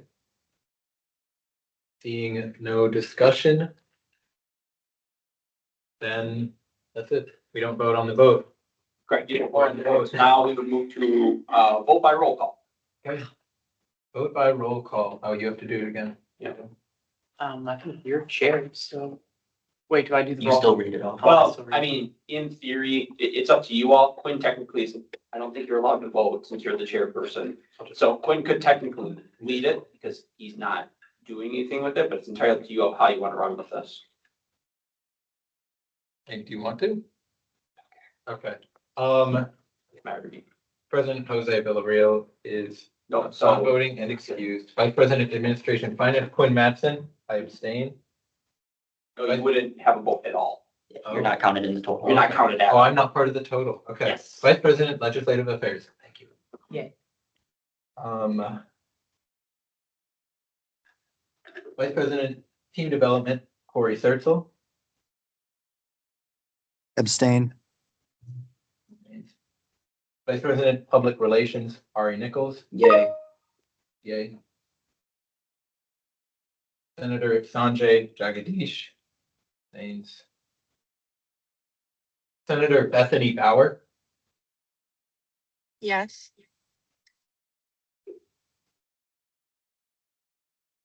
Senator Ashley Larson. Aye. Thank you. Senator Keziah Owolabi. Aye. Senator Bhavani Nagaraj. Aye. Senator Ashley Juarez. Aye.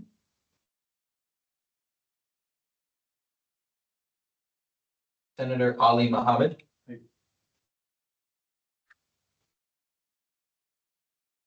Senator Ida Wilmo.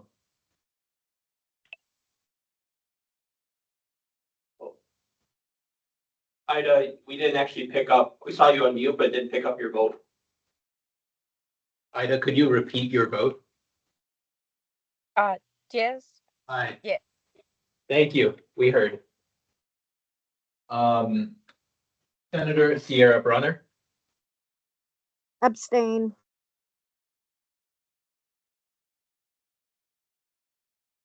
Senator Annette Crowder. Yes. And Senator Furkan Sindar. He left, so that'd be an abstain. Sometimes he jumps on. Okay, abstains. So because this was actually, never mind, I read some information real fast. It won't change your vote here. But it was asked me before, so we have to go off of the total number of voting members that are present at this time. It's 2/3 of those individuals here that would bring this to the approval. So I just want to be clear, because someone saw the last one, was like there were almost more abstains than votes. It goes off of the voting members that are present at the time of the vote for the 2/3, because we met quorum. So it's just something to be aware of for that. Okay, by my count, And for current members, would FERCon be excluded from that? So because Furkan was marked as present, even though he left, his abstain would count, but like, Sanjay's would not, because Sanjay was not present at all for this meeting, therefore he is not included within the quorum count that we had. So just to be clear on that, because some folks had asked those questions, I just want to clarify that. by my count, this bill passes. Cool. There we go. Cool. There we go. Cool. Good job, Vice President Nichols. Yeah. Okay, then we'll move on to our other piece of new business. Move from unfinished business, the reading in of resolution 003, food prices on campus. Vice President Rogers, you have the floor.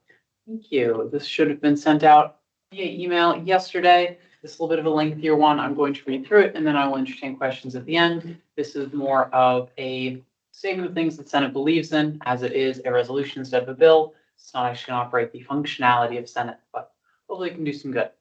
The price of food in the cafeteria. The Senate emphasizes that price should reflect student needs and that services should be evaluated to determine whether prices can be lowered.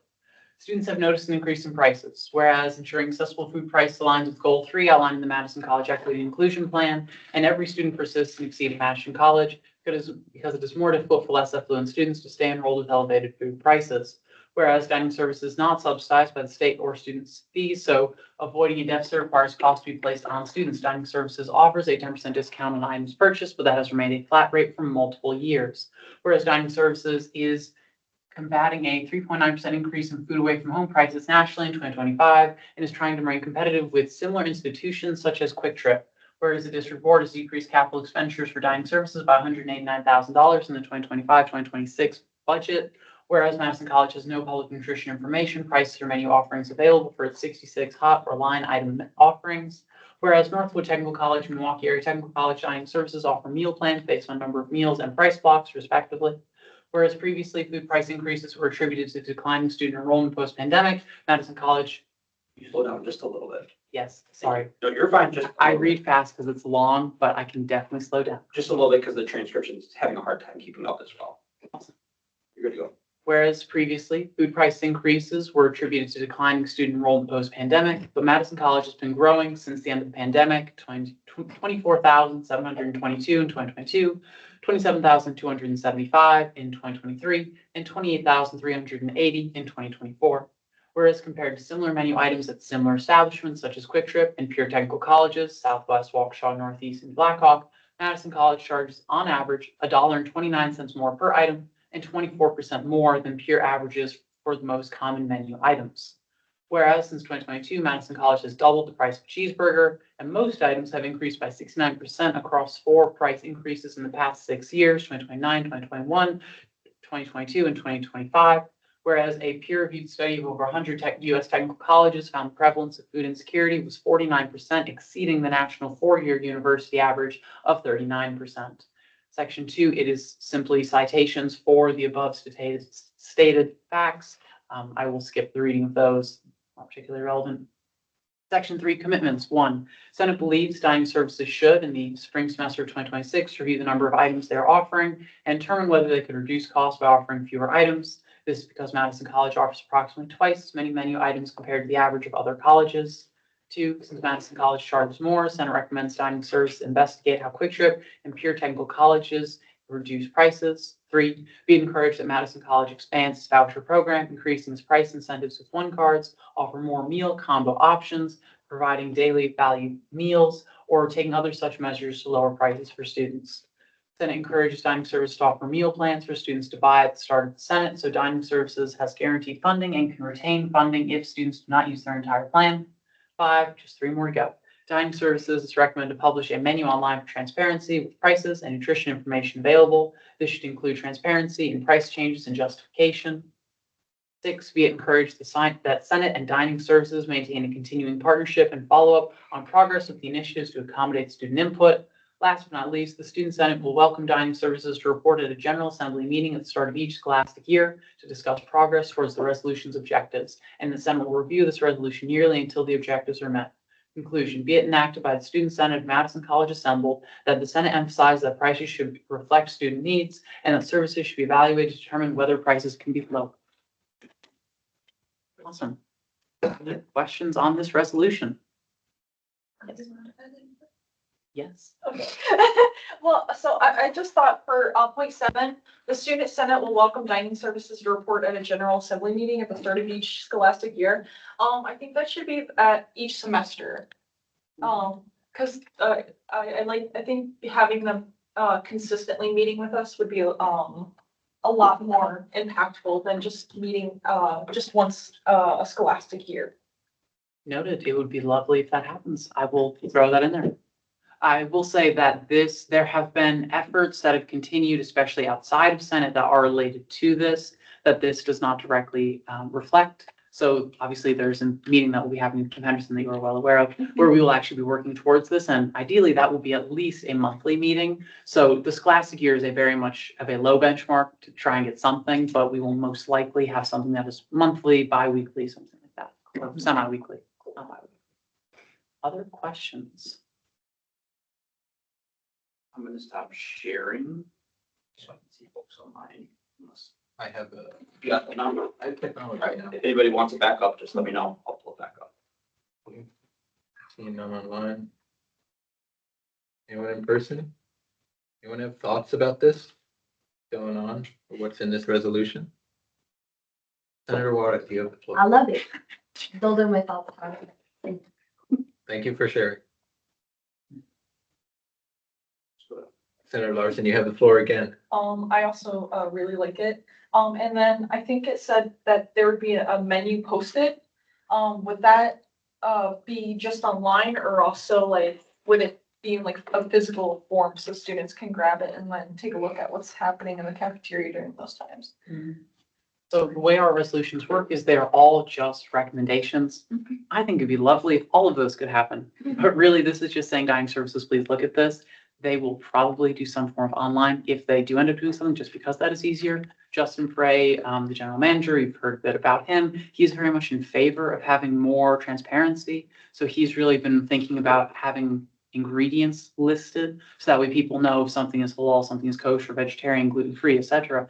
That will provide more of that transparency. They're also working on the sticker system. They've got little vegetarian icons that are next to things now. So they're already working on some of these things. This is saying Senate supports this and support the expansion of work that is being done. Thank you. Okay. We have one online. Senator Crowder, you have the floor. I'm trying to remember what I was going to ask. I'm sorry. I know that something that just popped up in my head is, can we, I don't know if we can, but can we put something in there about getting like some sort of food truck thing and, ever so often, just to offer variety, of food, and so that maybe the cafeteria feels like they have a little competition and need to step it up? Yeah, that is something that has been talked about quite extensively, and I've talked to Justin Prey, and there's a lot of issues around that. Namely, it takes a lot of profit away from dining services. They've already tried outsourcing vending machines, and that has been a consistent problem where they do not actually have control of the vending machines. They can't control the quality. They can't control the freshness. They don't know if the vending machines will show up. They do most of the time. They go through good vendors, but it just adds a lot more risk to it. And dining services provides a lot of convenience that is part of their business model. Cool. Just as a follow-up to that, I think that could be something that's included if you wanted to bring that to Student Affairs Council about those offerings and opportunities, because while this resolution focuses on food prices, Student Affairs Council is trying to find ways for accessibility as well, which could fit into that. So next time they meet, which I'll be honest with you, I don't know until I look at my calendar when they meet, but we could invite you to that meeting if you wanted to raise that, because that would be something that action committee could take on. That would be great. Thank you. I think it's the 17th. Probably. It's the third week of April on Friday, right? Should be the 17th from 10 to noon. Yep. 17th, the third Friday of April, 10 to noon. For I the just think record. it's really interesting that they bring food trucks to campus when it's convenient or for others, but not necessarily for students. I don't know how many people have seen like when the food trucks have come. They've come for like over to Goodman South occasionally for diversity events. And then like when there was like a special event here at Madison College, I remember having like 3 or 4 food trucks out there. Yeah, although I don't know if the prices will be competitive of food trucks to address food affordability. Sorry, Vice President Rogers, are you trying to respond? Well, I think Cole wants to respond first. Fair point. What I'll tell you is most of the time when you're seeing those food trucks come, it's because they're being contracted through a third party, not through dining. So like PAC will coordinate with food trucks to show up to certain things, or Reedsburg and Portage have had food trucks attend their campuses during major events, and the campuses are actually the ones funding to bring them on. But again, good information to bring because we do see the popularity behind it. So could it be used in terms of this accessibility take? Definitely. But I know for a fact a lot of those are through different avenues of funding that is not through dining. In fact, they probably have to go through right of first refusal to not use catering, for example, to use the food trucks, is my guess. Peng would be a great person to talk to about that. Okay. Any other comments or questions or random thoughts coming up online or in person? Vice President Rogers, you have the floor. Cole, can you remind me per our bylaws what happens if you move to vote on a resolution same day as introduced? Is that a? Oh, yeah. No, resolutions, you can vote whenever, like you can vote right now. Bills, typically you wait a week unless you can pass with unanimous yes. So, yeah, you can move to vote for a resolution. The only thing that stops you is if somebody objects to that. So, did you all go? I believe you could move to bring to a vote with amendments made in this conversation as well. Are there any other questions, any concerns? Do you have any other thoughts on this, or do we all feel comfortable with it? Awesome. Seeing that, I would entertain a motion of any type. Call the question. Oh, I just interrupted. Senator Juarez I, calls the question. oh, no, Oh, does not call the question. wait. Hold on. Let's use layman terms. Oh, make us vote on it. That's the motion to bring it to a vote. I motion. Senator Juarez motions to bring it to a vote. Is that correct? Seconded by our other Ashley. Discussion on the vote. Discussion on the vote. Seeing none online, hearing none in person. I'm gonna just. Okay, you have the floor. So with this, this would be an opportune time, and this is just because we are going into what might be the last of the legislation we're gonna go through. If there's any reason that you feel you may abstain from this vote, I would say definitely raise those concerns now. Ask those questions now. Once this passes, we can talk more about why I'm letting you all know that. But this is the time where this is building off of a year and a half to 2 years of work that has happened up to this point. So again, this is one time where if you have those concerns, if there's a reason you would abstain, I would raise those now, just to ensure that we have full understanding as to what it is you're voting on and make sure that everybody is concrete in the understanding of what this resolution's outcomes are. So, without there. Okay, thank you, Advisor Khalil Crotto. Any other discussion? I'm bringing this to a vote. Concerns about this piece of legislation or concerns about bringing it to a vote today?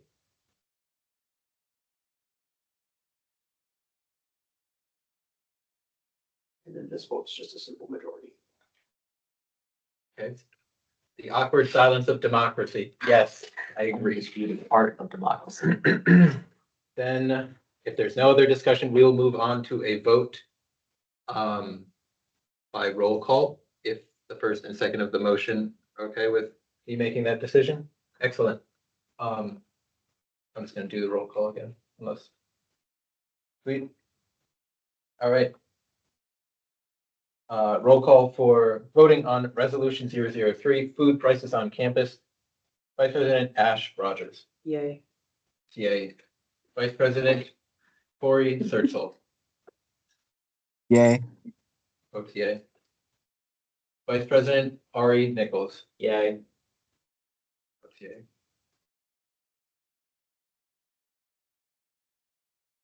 Senator Sanjay Jagadish abstains. Senator Bethany Bauer. Yes. Votes yay. Senator Ashley Larson. I. Senator Keziah Owolabi.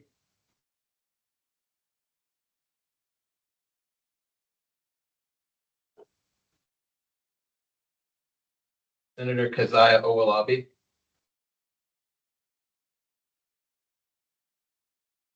You can move on next. We'll come back to him, and if he doesn't respond, if you come back. Come back, we'll call that abstinence. Senator Bhavani Nagaraj. Yes.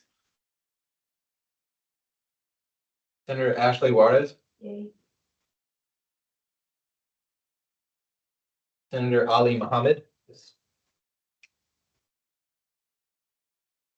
Senator Ida Wilmo. Yay.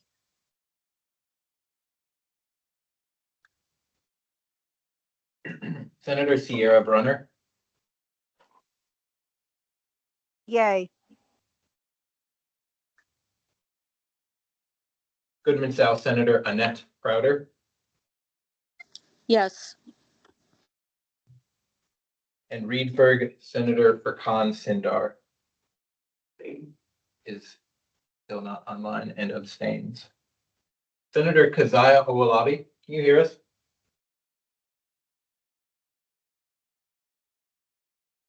Going once. Going twice. Bryce.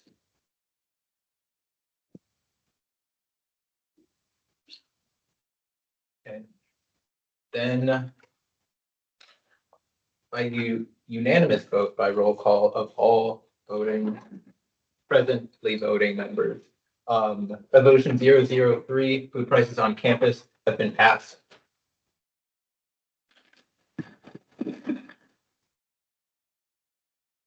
That was our last item of business, as I can tell. I will move on to announcements. Announcement, once again, our college assembly student representative position is open at this dire time in the semester. Shared governance elections loom upon us. Can you remind us when it meets? College Assembly meets Tuesday afternoons from 2:30 to 4:30. I can't tell you the week it meets. Second Tuesday of every month. Once a month, Tuesdays, 2:30 to 4:30. If you can take that role, we would really appreciate it. There's only one meeting left. There's one meeting left and you'll be paid for it. Our other announcement, our next meeting will be April 2nd, 2026 in this room, C2402 at 4:30 p.m. I would now entertain a motion to adjourn this meeting. Motion made by Vice President Rogers.